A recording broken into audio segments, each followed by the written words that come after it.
1. Help my mom. Nasty drizzling rain.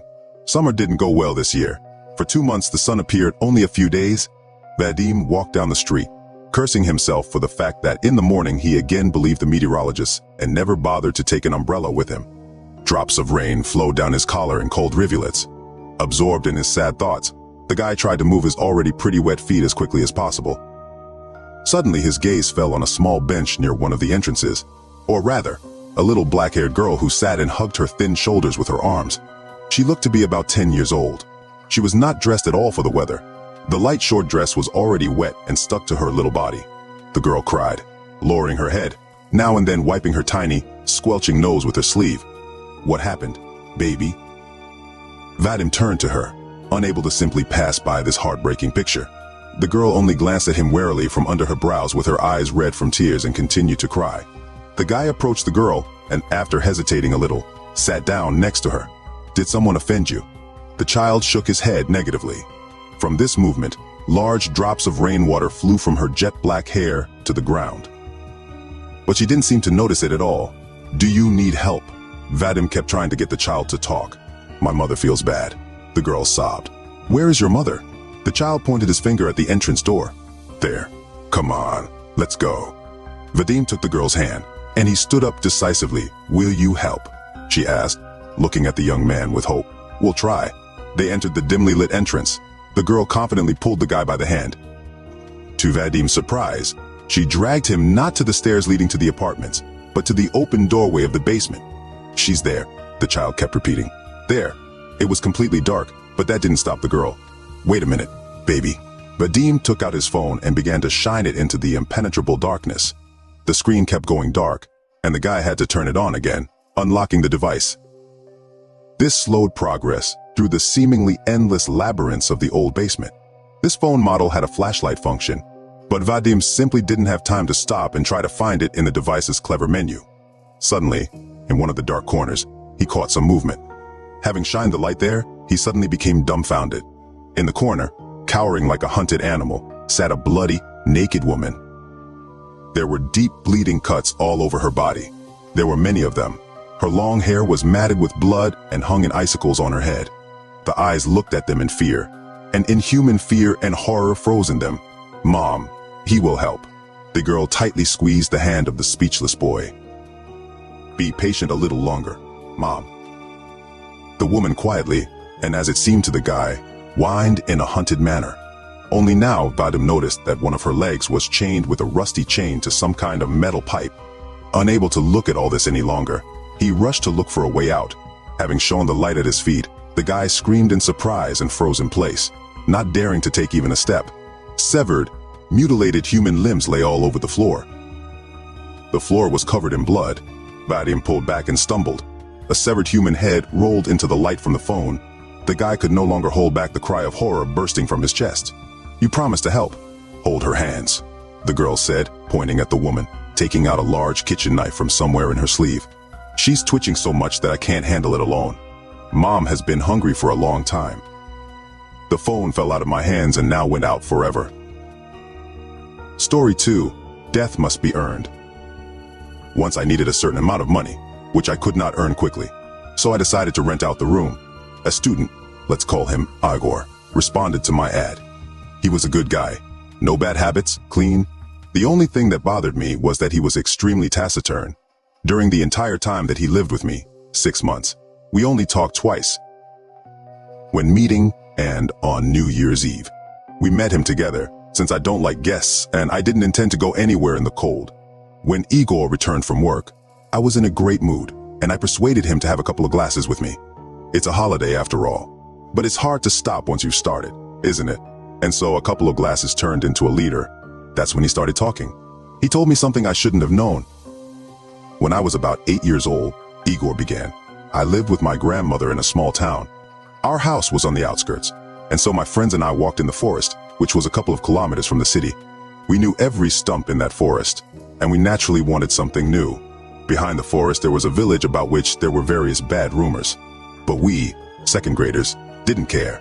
Me, my friend Sasha, and 2 girls, Nastia and Marina, found a large abandoned house.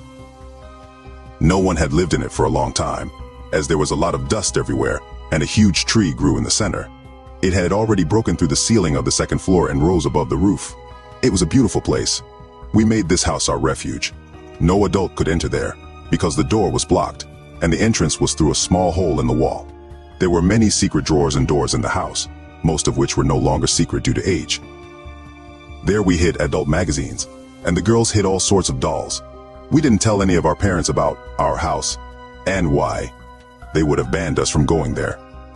But so far everything was fine with us, and we continued to go there every day. One day my magazines disappeared from the secret drawer. I thought that I probably put them somewhere, or the girls found them and threw them away. That's what they are like. A couple of days later, the girls' dolls disappeared. Well, we went looking. Marinka's doll was on the second floor. She was hanging from the ceiling and had no head. The Nastia doll was lying in a bathtub filled with kerosene. It is not known who did this. But we decided not to go to this house anymore. We did not appear in the village until the end of summer. And so the next summer the four of us played in the forest again. Sasha offered to go to that terrible house to remember everything, but we refused. Then he said that whoever loses at cards will go there and sit there until the evening. I don't know why the girls were wedged, but they agreed. I was the only one who was against this idea, but there was no point in arguing. We played in pairs. The losing couple went into the house and sat there until the evening. I was scared, and not only for myself. The girls lost, but I didn't feel any calmer. We took them into the house and went into the forest to collect things and catch insects. It began to get dark, but neither Nastia nor Marina were at the appointed place. Sasha said that they just don't keep track of time. We followed them. As we approached the house, we shouted, but there was no answer. Then we entered. It was a very bad idea, but we still didn't know what awaited us. Blood dripped from the ceiling. Sasha was either braver than me or stupider, but he went first. And suddenly we saw Marina's same doll without a head, and next to it was Marina herself, also suspended, and also without a head. I ran downstairs, but either out of fear, or for some unknown reason, I turned into the wrong corridor. To leave the house, I had to go through it, walk past the same bathtub with kerosene in which Nastia's doll lay. I already guessed what would be waiting for me there instead of a doll. I walked slowly and couldn't help but look into the bathroom. I hoped nothing would happen there. I approached slowly and quietly. I smelled an unpleasant smell of kerosene. Looking into the bathroom, I saw what I was so afraid of. Yes, it was Nastia. There were bloody marks on her neck, as if she had been strangled with wire, and her hands were tied. I walked about 2 meters away, and suddenly the kerosene in the bathtub flared up. How this happened, I don't know. There was nothing nearby that could ignite. Then I ran out of the bath and ran the entire corridor without looking back. I felt something behind me. Something was chasing me. I didn't want to know what it was. Running out of the house, my fear immediately passed and relief came. And only then did I remember about Sasha, who stayed there on the second floor. But I won't go there anymore. If Sasha is still alive, then I'm sure he can get out. Still, he was faster, stronger and braver than me, although my caution may have saved my life. I heard a scream. It was Sasha. He called his mother and asked for help. Something crunched and the screaming stopped. I ran home. Grandma was visiting her friend, so I had time to calm down, change clothes and pretend that nothing had happened. I knew that if I told someone, he will kill me, and this death will be more painful than that of my friends. Why did I survive then? This is the most terrible torture to live after what I saw. I do not have friends. He sends me signs. He knows where I am, with whom I communicate. Why is he following me? I know things I shouldn't know. I've seen things I shouldn't see. My friends and I have been where we shouldn't be, and they've been punished. But they are no longer afraid of anything. But I'm still alive, but I'm not worth living, and he won't let me die. I tried to commit suicide 4 times, and each time he stopped me from doing it. He torments me with his presence. He does not allow me to live normally. He says it's my fault that I stayed alive, and now I live. I got what I wanted then. Now I understand that death is not a punishment. Death is a gift he can give me, but it must be earned. Igor cried. I felt sorry for him. In the morning, I remembered almost nothing. But when I went to the store, I was hit by a car. I stayed in the hospital for a long time. Doctors don't understand how I was able to survive after such injuries. Now I am disabled. It's very difficult for me. I would prefer death to such a life. But death must be earned.